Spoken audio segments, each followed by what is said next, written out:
Hi everyone and welcome back to my channel. It's me, Megan, and I'm here to talk about my last 5 library books and what I thought of them. So let's get into it. So the first book that I read was Once Upon an Eid. So this book, which was the short stories of 15 short stories by Muslim voices. This was so cute. Like, oh my goodness, adorable.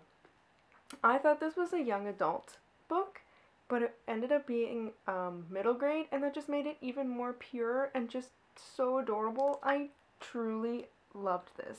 I recommend this so much because there's just so much joy in it. Like, read it and have your mood boosted. So, I believe I predicted I'd rate this 4 stars. I ended up rating it 5 stars. Like, just read it because it's amazing. Okay? We started this off very well. Then the second book I read was called What Strange Paradise by Omar El Akhamid. His name is blocked off. I did this the last time. Akkad. So this is it. This was one of the Canada Reads 2022 longlisted books. And I mean, the premise was better than the actual book. Like, it didn't feel as emotional as it should have been for the subject matter. Like, it had to do with people from a foreign country traveling on a boat and coming to another country to seek refuge, and then only for them to get to this new country to be like persecuted, basically. This just lacked the emotional connection, and it's also told in the point of view of a young boy. So I was like expecting, I think, a little bit more than what I actually got out of this. I mean, it's a small little book. I mean, I still recommend it. I rated it 3 stars. I think I predicted it to be about a 4 star, but this ended up being a 3 star. It was still fast paced and it was still enjoyable. Didn't, it just didn't hold, like, I wanted more. That's basically it. I wanted more, but, so that was this one.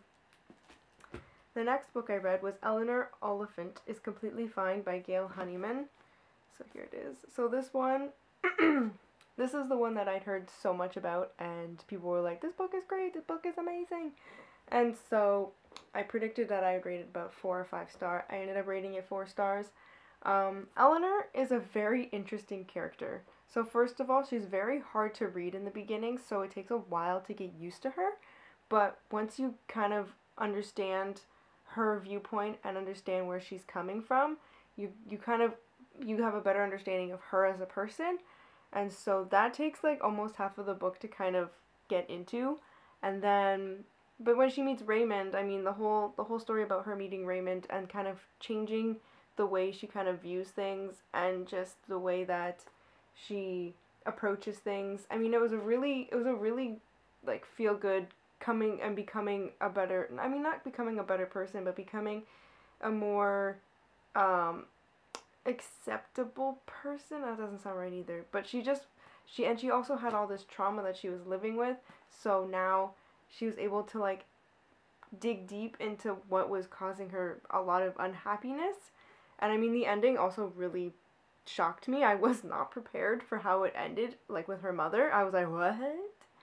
Oh. Oh. So, yeah. I mean, I highly recommend this. I mean, like I say, this probably isn't for everyone because, yeah, Eleanor is not everyone's cup of tea. But I mean, if you get past that and you start reading further in, she definitely becomes a better person basically, and just a little bit more fun to read. So this was I liked this. And the next book I read was The Last Emperox by John Scalise. So that's it here. So this is the third book in this trilogy, and I've loved all of the books. I mean, I've rated all of them 4 stars, and then this one was also a 4-star read for me. I liked the way it ended. I mean, it was satisfying. And like book 2, everything had a purpose. So there were moments where he kind of went off on a bit of a tangent on things, and definitely I feel like things changed from the start of this series to the end. Like, the first one was basically about their galactic highway, the flow, being shut down and collapsing. And now this one is like, oh, she has to start, like, the Emperox has to start, like, saving billions of people because they're no longer saving the flow, but they have to save the people. So, I mean, that was an interesting shift. I mean, it made sense, but I was like, oh, I was kind of interested in seeing, like, where they were going to go with trying to fix the flow, but I guess the flow will never be fixed. So, I guess a spoiler for that, if you're going to read this. But I enjoyed this. I think there was a bit of a cop-out in just the way he decided to do this. Like, he was like, it was really weird how the main character kind of knew what was going to happen and then planned for it. Like, that was interesting. So that was that. I mean, I still enjoyed it, though. So I highly recommend this trilogy. If you like sci-fi, this is a good trilogy. Then the last book that I read, oh, my bangs keep, like, parting on me, was Daughter of the Pirate King by Tricia Levenseller. I expected more from this, so I ended up rating this 3 stars. I think I wanted to rate it 3 or 4 stars. But yeah, the concept was it makes sense, and I like the concept, but the follow through is kind of like, we don't find out what she truly is. Like, I mean, she's the Pirate King. I mean, the Pirate King's daughter, but we don't find out what she truly is until midway through, and I found that if we had known before the other characters, it would have made for better storytelling, just because I was confused. I was like, she's got magical powers that she keeps pulling out of a hat, and I'm like, what's happening?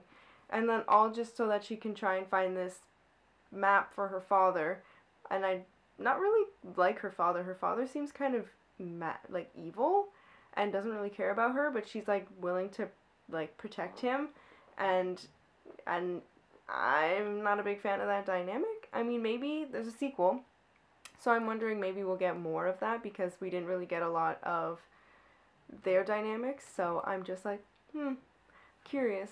I mean, this wasn't bad. This was still highly enjoyable. I mean, I read it really quickly.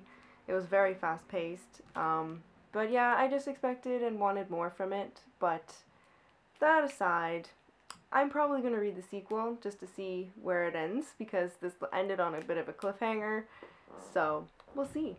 And so that concludes all of my last 5 library books. I mean, we got most of them were 3 stars. 3, oh no, I lied. We have 2 3, 2 4, and 1 5. So that's pretty good. I consider that a good hand of books.